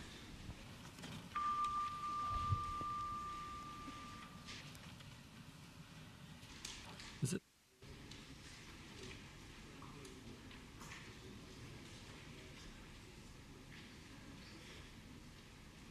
There you go. Need all the help I can get. Clerk, close the roll. Ayes 61, noes 35. Ayes 61, noes 35. The bill passes. Over on page 20, Senate Bills 518 and 536 are both by for the day. Therefore, page 21, Senate Bill's third reading regular, we come to Senate Bill 731, which is legislation to amend and reenact Section Code of Virginia relating to private companies providing public transportation services. Employee Protections Report. Legislation Report Committee on County, Cities, Towns with an amendment nature substitute. Substitute reported by the Committee on Appropriations. And Delegate Helmer has floor amendments, 3 floor amendments drawn to the CC&T substitute. Delegate from Fairfax, Delegate Helmer. Thank you, Mr. Speaker. Speaking to those floor amendments, and then I'll move them quickly. You want to get the committee substitute first. I'll move the committee substitute. Shall the committee substitute be agreed to? All those in favor say aye. Aye. All those opposed, no. The committee substitute is agreed to. Delegate from Fairfax, Delegate Helmer. Thank you, Mr. Speaker. Mr. Speaker, this is the Public Transportation Employees Protection Bill that passed the House on basically a party line vote, House Bill 547. The floor amendments simply put the bill in line with the Senate bill in line with the House bill that's already en route to the governor. I hope we will pass the amendments. We'll adopt the amendments. Shall the floor amendments be agreed to? All those in favor say aye. Aye. All those opposed, no. The floor amendments are agreed to. The delegate from Fairfax, Delegate Helmer. Mr. Speaker, I move passage of the bill. Shall the bill pass?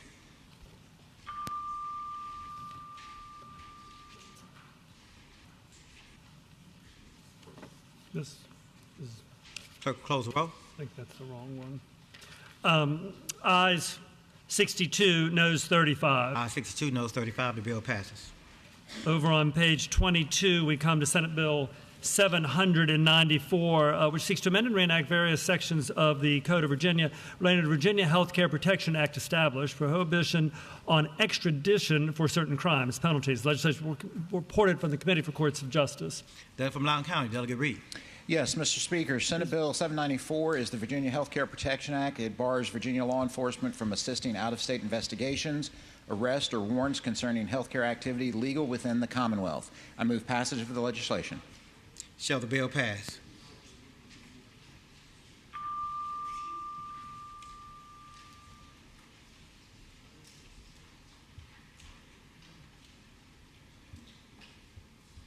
Clerk will close the roll. Ayes 60, noes 35. Ayes 60, noes 35. The bill passes. And, Mr. Speaker, members of the House, returning to page 14, we took by temporarily 2 bills. Over on page 14, we come to Senate Bill 190, which would direct the Department of Education to assess the impact of developing a program to provide student support programs to students enrolled in a public elementary or secondary school through certified student support agencies. Legislation was reported from the Committee on Education with the amendment nature substitute. Delegate from Norfolk, Delegate Anthony. Thank you, Mr. Speaker. I move that this bill be passed by for the day. Without objection, SB 190 is by for the day.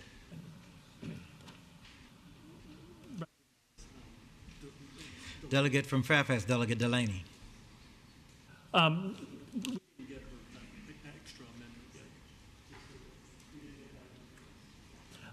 So now, Mr. Speaker, members of the House, we turn on page 16. We return to Senate Bill 271, which went by temporarily.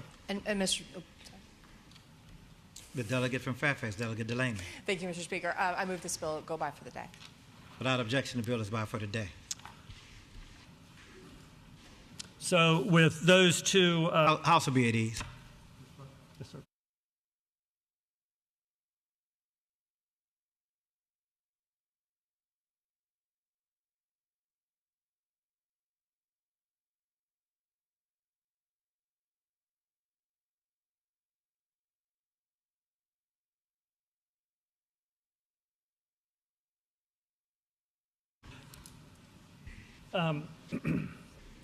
That's right. Mr. Speaker, members of the House, we have completed Senate bills on third reading regular.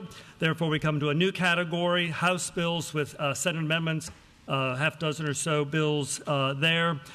First up is bottom of page 22, House Bill 242, which is legislation that relates to public utilities, multiple budget plan payment increases within 12 months prohibited, notice required. Legislation originally passed the House, subsequently passed the Senate with an amendment. Senate amendments before you. Delegate from Fredericksburg, Delegate Cole. Thank you, Mr. Speaker. The Senate amendments to this bill, as a reminder, this is a bill that protects people on budget plans for public utilities. Having conversations with the stakeholders and a few of the senators, we removed water utility companies from the bill. After having discussion, water utilities are typically handled by localities, and there's a handful of companies that are doing this. So I move that we accept the Senate amendments. Shall the Senate amendment be adopted?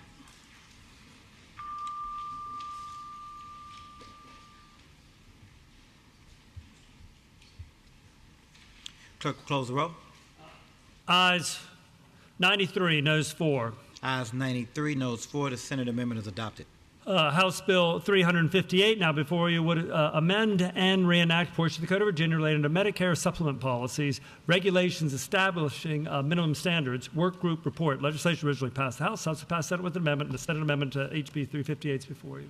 Delegate from Fairfax, Delegate Helmer. Thank you, Mr. Speaker. Mr. Speaker, I'm going to move the Senate amendments and ask that the body vote aye. Speaking briefly to that motion. Delegate has the floor. Thank you, Mr. Speaker. Mr. Speaker, the Senate simply removed the term risk adjustment mechanisms from the initial portion of this bill, which allows for Medigap study. One of the elements of that study and that task force is the risk adjustment mechanism, so they didn't want to change what the Commission's authority was. I hope we will adopt the amendment. Shall the Senate amendment be adopted?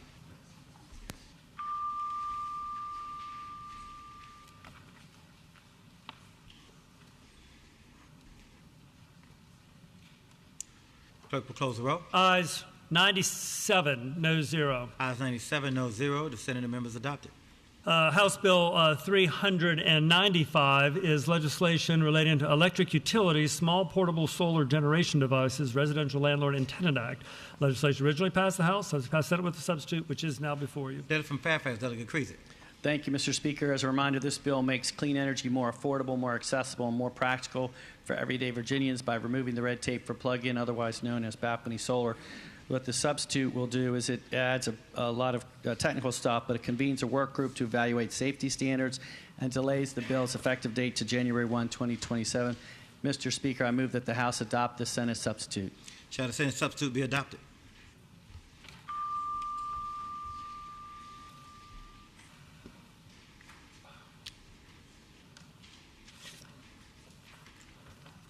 Clerk will close the roll.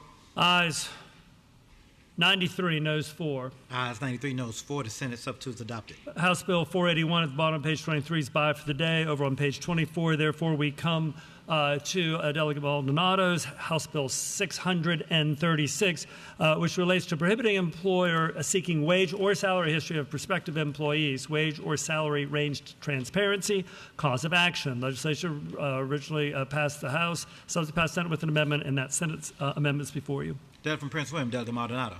Thank you, Mr. Speaker. Mr. Speaker, I move that we adopt the Senate amendment. Speaking to that amendment. There you go. This bill, this movement makes it identical to the Senate bill that already came and passed floor. It simply adds a notice of cure provision related to the wage range posting requirements in the bill. We're very happy to work with our business community and the Virginia Chamber of Commerce so that we have a 15 business day right to cure. Mr. Speaker, I move that we adopt the Senate amendment. Shall the Senate amendment be adopted?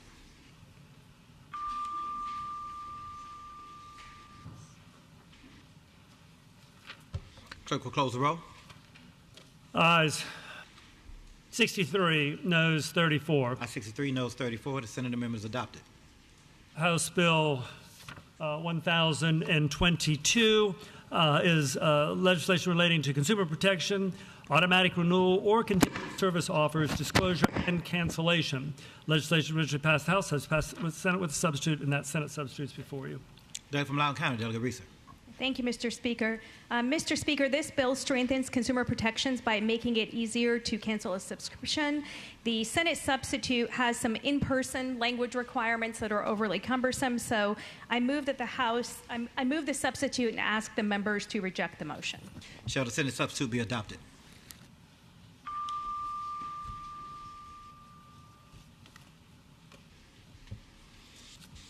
Clerk will close the roll.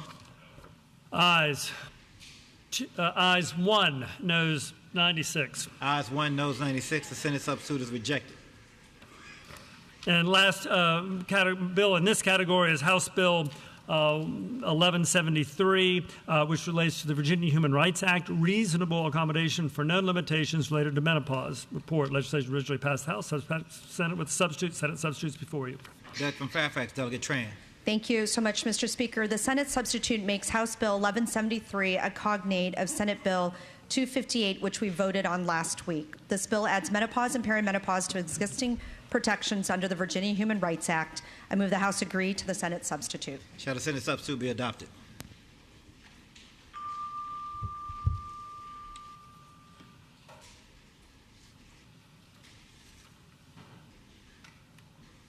Clerk will close the roll. Ayes 62, noes 34, abstentions 1. Ayes 62, noes 34, abstentions 1. The Senate substitute is adopted. Continuing with today's calendar, we come to a new category on this Monday, memorial resolutions laid on the Speaker's table. Memorial resolutions to be adopted in block are listed on pages 25 through 32, with the exception of House Joint Resolution 170, Senate Joint Resolution 149, House Joint Resolution 231, House Resolution 224 is out of the block. I think earlier I misspoke earlier, so House Resolution 231 is in the block. House Resolution 224 is out of the block. It's by till the 11th. And then the final bill out of the block is House Resolution 273. All the other bills listed on pages 25 through 32, except those that I just mentioned, are now before you as a block. All those in favor of adopting the memorial resolutions laid on Speaker's table as listed on pages 25 through 32, with the exception of those that were removed from the block as announced by the clerk, pages 25 through 32 of the calendar will rise.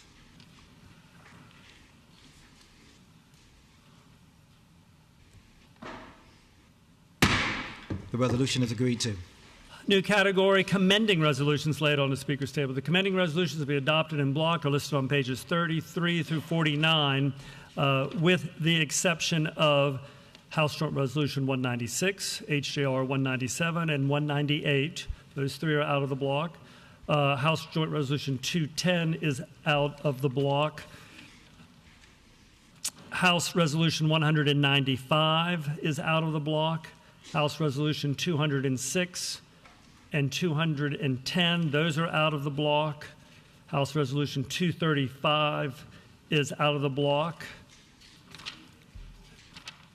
And all the other bills listed on pages 33 through 49 are in the block that's now before you. All those in favor of it, the delegate from Henrico, Delegate McQueen. Thank you, Mr. Speaker. Mr. Speaker, I move that H.R. 194 go by for the day. Thank you. Without objection, House Resolution 194 go by for the day, so I guess it's out of the block. All those in favor of adopting the commending resolutions laid on the Speaker's table found on pages 33 through 49, with the exception of those announced by the clerk of the printed calendar, will say aye. Aye. Those opposed, no. The motion is agreed to. And, Mr. Speaker, new category, Senate bills with recommendations by the governor. So we did two of these last week. I think these are two more that might be related. Page 49, we come first to Senate Bill 51. Senate Bill 51, which is an act relating to election of certain governing bodies, conversion to single-member districts. The legislation originally passed the House, obviously passed the Senate, went to the governor, who has returned recommendations, and those recommendations by the governor are available to the members online and to the public as well online, and they are now before you. Delegate from Virginia Beach, Delegate Askew. Thank you, Mr. Speaker. Mr. Speaker, speaking to the governor's recommendations. Delegate has the floor.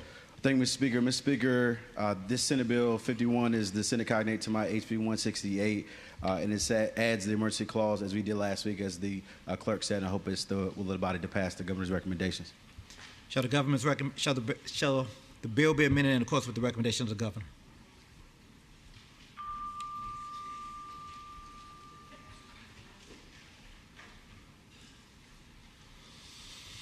Clerk will close the roll. Excuse me. Ayes 67, noes 29. Ayes 67, noes 29. The governor's recommendation agreed to. And lastly, in this category, we come to Senate Bill 681, which is an act relating to city council voting districts. Legislation originally passed the House, has passed the Senate, went to the governor, who has offered recommendations which are now before you. Delegate from Virginia Beach, Delegate Commerce Fowler. Thank you, Mr. Speaker. Speaking to the recommendation. Delegate has the floor. Thank you, Mr. Speaker. Senate Bill 681 is the cognate to my House Bill 187 that we passed last week, the recommendation we passed last week on a vote of 66 to 29. The governor has simply added an emergency clause to this bill to amend the charter of the city of Virginia Beach. So, Mr. Speaker, I move adoption of the governor's recommendation, and I ask that we vote yes. Shall the bill be amended in accordance with the recommendation of the governor?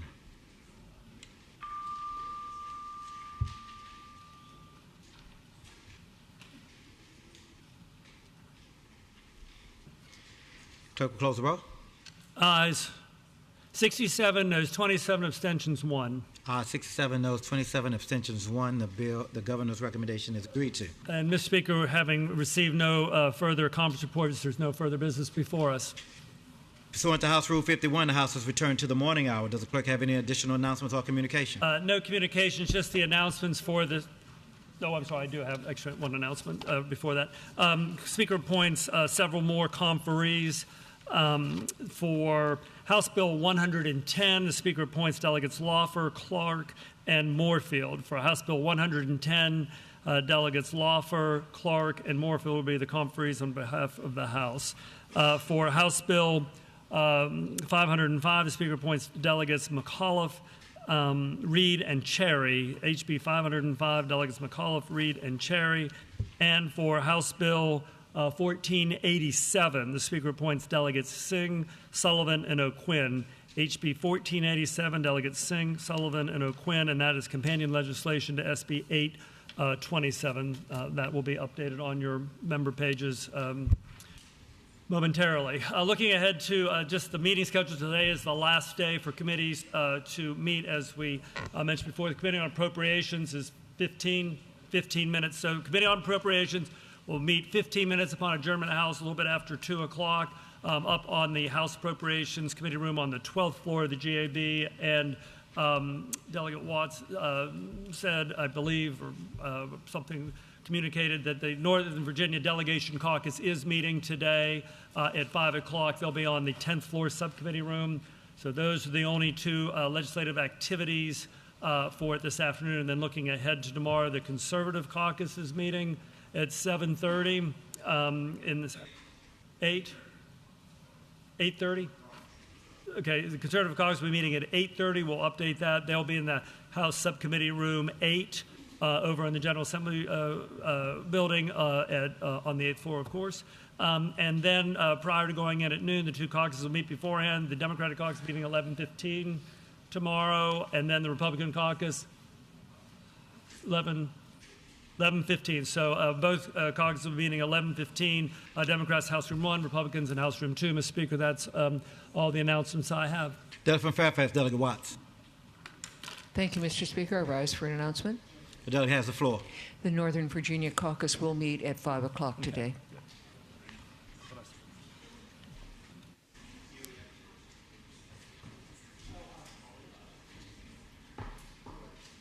We're coming in early. Yep, that's me. Okay, 10:15. That's on me. I made a mistake. One of those Mondays. So I apologize. So the House is going in at 11 tomorrow, and I think the tentative schedule is at 11 for the rest of the week, unless that has changed. But since we're going in at 11 tomorrow, then the two caucuses would be meeting not at 11:15. They'll be meeting at 10:15. So Democrats in House Room 1, Republicans at 10:15 in House Room 2, and I apologize. Delegate from Alexander, Delegate Herring. Mr. Speaker, I move that when the House adjourned today, it adjourn to reconvene tomorrow at 11 a.m. Delegate from Alexander, Delegate Herring moves that when the House adjourns today, it adjourn to reconvene tomorrow at 11 a.m. As many in favor of the motion will say aye. Those opposed, no. The motion is agreed to. The delegate from Alexander, Delegate Herring. Mr. Speaker, I move that the House do now adjourn. Delegate from Alexandria, Delegate Herring moves that the House do now adjourn. As many in favor of the motion will say aye. Those opposed, no. The motion is agreed to. The House stands adjourned until tomorrow at 11 a.m., Mr. Clerk, 11 a.m.